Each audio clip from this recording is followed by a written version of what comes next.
Mas o Brasil também, ele tem umas coisas interessantes que acontecem, né, cara? Às vezes elas são, inclusive, mais sérias. Por exemplo, a gente tem aqui o fato as eleições de 2026, desse ano, elas previam, a gente estava falando de um cenário que a gente tinha ali, Romeu Zema, Ratinho Júnior, o Leite, o Caiado, meio que disputando um espaço semelhante, se não o mesmo espaço, né? Uhum. Bom, a gente já tem a primeira baixa nesse caminho, né? O Ratinho Júnior disse que não será candidato à presidência da República, né? Uhum. Então, agora a gente vê, inclusive, isso tem alguns efeitos. Com o, entre aspas, enfraquecimento dessa terceira via, a gente tem um crescimento no Flávio Bolsonaro, cara. Vocês acham que uma coisa meio que tem a ver com a outra, ou não? Ou o Flávio cresce à revelia da desistência do Ratinho Júnior? Quer falar, Tramontina?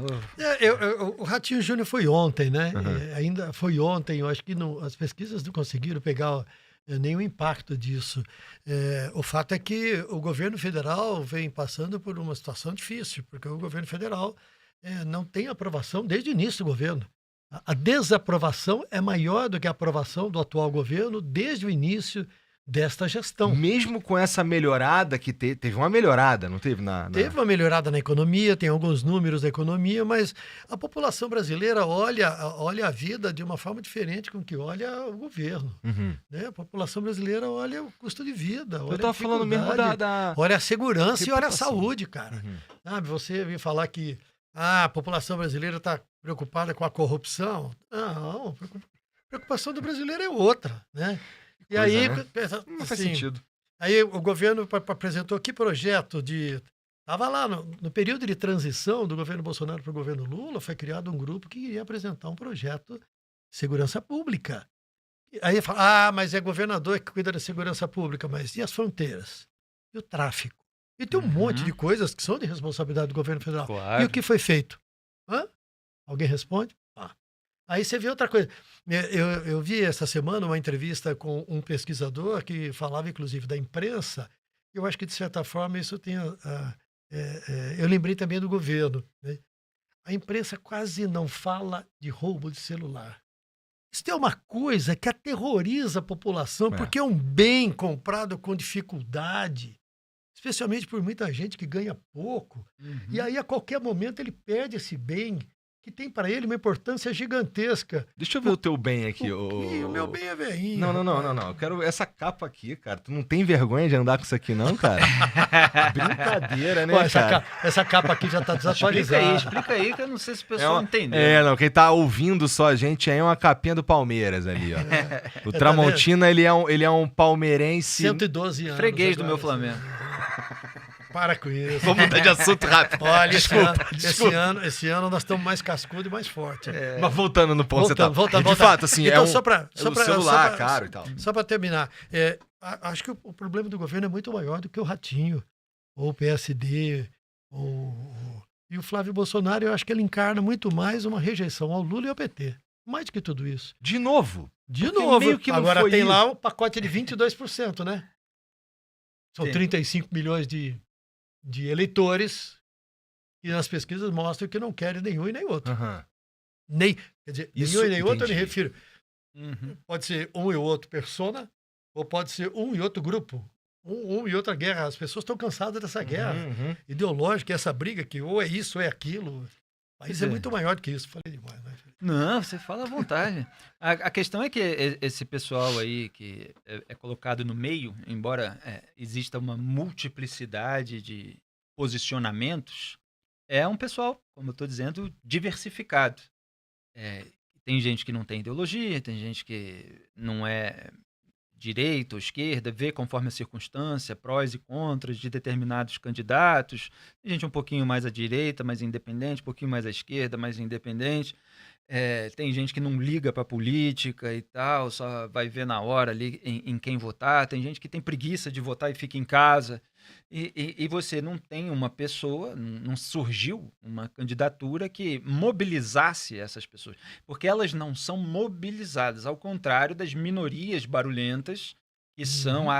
aguerridas e apegadas, seja ao Lula, ao lulismo de uma maneira geral, seja ao Bolsonaro, aos Bolsonaro, ao bolsonarismo de uma maneira geral. Essas minorias são muito barulhentas e eles têm já um piso, porque ficaram no poder. Bolsonaro ficou 4 anos, mas é um tempo que traz uma propaganda, uma capilaridade nacional muito mais forte do que qualquer outro candidato que não teve a máquina pública na mão durante anos. E o PT teve 4 mandatos aí, está no 5º mandato, né, do Lula, terceiro do Lula, o 5º do PT, porque teve 2 da Dilma, mesmo que um interrompido pelo impeachment. Então, são 2 candidaturas que já têm um piso, já saem na frente dos outros. E o que aconteceu ao longo desses muitos anos, e eu fui apontando nesse processo, é que não se criou um discurso alternativo. Quer dizer, a única candidatura que tem um discurso alternativo é a do pessoal do MBL, que formou o Partido Missão, que, no entanto, são pessoas jovens, que estão buscando construir uma comunidade virtual, pensando no médio e no longo prazo. Claro que Renan Santos ali, focado com a candidatura, criticando os demais candidatos. Agora, não tem uma estrada na administração pública, na gestão, não passaram por prefeituras, por governo de estado, etc. Então, não tem uma pessoa mais antiga na política, que já passou por todos esses cargos eletivos, que tenha um discurso firme de crítica ao bolsonarismo, de crítica ao lulismo e de propostas relevantes para o país. Você tem alguém mais assim, que critica os dois lados, lá no Sul, que é o Eduardo Leite. Que, no entanto, tem outros obstáculos aí. No PSD tem o Caiado, tem o Ratinho, o Gilberto Kassab está sempre medindo se ele vai pegar mais do Lula, se ele vai pegar mais do bolsonarismo, né? Para onde que o Centrão vai cair nesse momento. Ele é uma figura sem a projeção nacional e tem outras questões. A própria homossexualidade no Brasil, numa eleição majoritária nacional, as pessoas ficam, a população brasileira vai dar aderência, já tem essa condição, ou existe uma rejeição também que vai ser explorada pelos adversários, não existe. Então, falta esse discurso. O que aconteceu ao longo dos últimos anos? O Caiado, o Zema, o Ratinho, o próprio Tarcísio, eles ficaram muito alinhados ao bolsonarismo. Aham. O próprio Partido Novo, que nasceu com determinados ideais, a partir de determinado momento, achou melhor se juntar ao bolsonarismo, porque no Brasil, isso é uma questão até educacional, a gente estava falando de educação, é uma questão de capacidade cognitiva, existe uma dificuldade grande de se pensar em mais de 2 variáveis ao mesmo tempo. Então, assim, tudo que é binário é mais fácil, é mais simples. Então, de um lado você tem o lulismo. Não quer dizer que é melhor. De um lado você tem o lulismo, do outro lado você tem o bolsonarismo, então você tem 2 lados, esquerda, direita. Eu questiono essa classificação de direita, principalmente para o bolsonarismo, mas não pode ter uma outra coisa. É difícil você... Então, assim, se é difícil você mostrar que existem outras possibilidades de discurso político, de posicionamento político, é preciso ser construído isso. E você não vê pessoas, e partidos principalmente, mais ainda, né, dispostos a construir. Então você fala assim, tá, o Ratinho desistiu, e a gente vai falar a respeito do porquê e tal, da questão lá no Paraná, e vai entrar o Ronaldo Caiado. Tá, o Ronaldo Caiado, mas o Ronaldo Caiado, ele realmente quer ser uma alternativa ao bolsonarismo? Ao lulismo eu sei que ele quer desde 1989. Aliás, o Caiado era para ser uma figura com um discurso diferente do bolsonarismo, que eu digo. Do lulismo porque ele tem uma capacidade de dizer, olha, eu já combato o PT muito antes da família Bolsonaro, principalmente eleitoralmente. Claro que o Bolsonaro já estava no Congresso há quase 30 anos, etc., com alguns discursos críticos à esquerda na década de 80, mas mesmo assim declarou voto no Lula em determinado momento e tal. O Caiado estava debatendo na TV, debate eleitoral ali com o Lula. Você pode só pegar as imagens antigas. Então ele teria um discurso. Claro que você pode falar, não é exatamente uma direita, é mais ligado ao agronegócio, é lá o centro-oeste do Brasil e tal, não sei o quê, mas é alguém que está no campo antipetista. No entanto, ficou alinhado ao Bolsonaro. E quando você tem uma eleição, isso seja no campo à direita ou à esquerda, com pessoas que são alinhadas, elas acabam servindo só de trampolim. Você vira, todo esse pessoal aí é como se virasse um PSOL do bolsonarismo. que o pessoal faz nas disputas nacionais no campo da esquerda? Serve de trampolim para o candidato do PT. Então fica lá no debate, apontando a sujeira no outro lado, passa um pano, levanta a bola, faz aquela pergunta, né? Chapa branca para o candidato do PT cortar, etc. Falta só terminar a pergunta falando assim, não é Isso. mesmo? Aí como é que a população vai escolher se aquela candidatura é mais forte e tal? Ela acaba escolhendo o original, né? Não a cópia, não aquele que é o que está na órbita. Então faltou essa criação. E quando vai chegando perto da eleição, se os políticos, de uma maneira geral, não sentem que tem uma possibilidade de construção de uma alternativa, eles se grudam a um dos polos. Então, você tem essas figuras, o Sérgio Moro, tem o Dallagnol, agora estão junto com o Flávio Bolsonaro, a Soraya Tronic, que apoiava o Bolsonaro em 2018, depois brigou e tal, não sei o quê, está muito mais alinhada ao governo Lula. A gente está vendo o comportamento dela nas CPIs, CPMI do INSS, na CPI do crime organizado. A Simone Tebet, que foi candidata de uma possível terceira via, acabou virando ministra do governo. A Marina Silva, que sempre foi mais à esquerda, mas chegou a tecer algumas críticas da corrupção do PT e do PSDB, então era alternativa verde, ambientalista, etc. Virou ministra do governo Lula. Então, assim, os polos foram sugando as alternativas e faltou firmeza, faltou coragem, faltou liderança, sobra oportunismo. Oportunismo sobra. Ninguém quer ser líder. Porque uma coisa no ambiente intelectual, no mercado da comunicação, você apontar as verdades, etc. Os políticos, o Ciro Gomes disse uma vez isso numa entrevista. Vocês jornalistas falam sobre a realidade. Nós políticos, a gente molda, a gente busca moldar. Não faltou aquela liderança para moldar, para estabelecer um discurso, provar que aquilo é melhor, que tem propostas melhores. Eu vejo assim um início disso do movimento do MBL, do Eduardo Leite, de algumas figuras isoladas dentro do Congresso Nacional, mas ainda sem essa solidez partidária para ser, de fato, uma alternativa. E o Kassab, né, que é o presidente do PSD, que tem, né, sob suas asas, porque afinal de contas o Kassab é um chefão que tem todo mundo embaixo das asas, e ele fala, no nosso partido vamos discutir politicamente. Na prática ele decide o que vai acontecer, né? O Ratinho Júnior desistiu, ficaram Caiado, que segundo as pesquisas está na faixa de 4% de preferência do eleitorado. Vamos lembrar que pesquisa é sempre referente a ontem, anteontem, traz antonte, e nunca referente a amanhã, porque amanhã é outra história, né? Tem... Traz Antonte? Traz Antonte, né?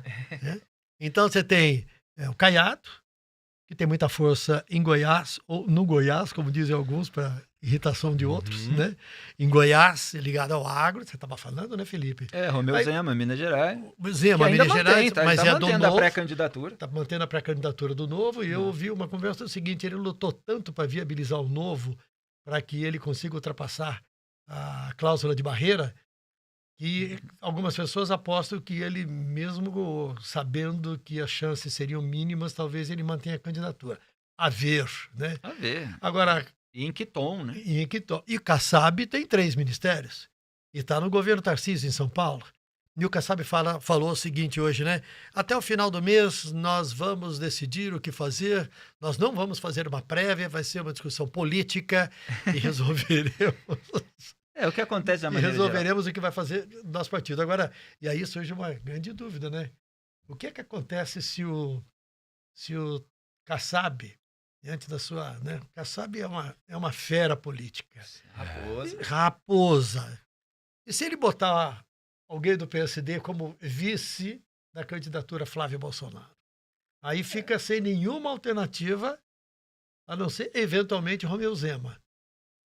Ele está medindo tudo isso. Os pequenos. E aí, cara, a eleição vai ser decidida no primeiro turno?